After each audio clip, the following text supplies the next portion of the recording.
Okey, ni ada satu pesanan penting untuk semua pengguna kereta, tapi terutamanya kereta Toyota Vios atau Yaris. Okey, cuba korang tengok bahagian sini. Sekarang pergi dekat kereta, korang kena tengok sini. Ini plastik part exterior. Benda ni benda ni cepat sangat jadi pudar. Pergi tengok. Yang ni masih pekat. Dia ni dah pudar. Dia dah faded.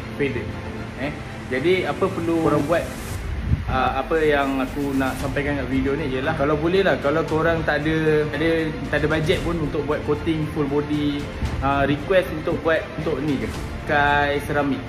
Ni video terbalik. Okey, dia trim coat.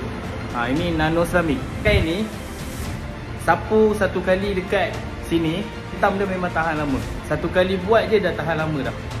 Tapi benda ni kena repeat lah, dalam setahun ke setahun setengah kena pasang. Terbaik ni. Okey, nak tunjuk kat korang ni trim coat. Okey. Ni baru 100.5 kalau buat full ni. Kita buat semua plastik dekat wiper, korang bagi 1.5, kita buat coating. Ini memang bagus.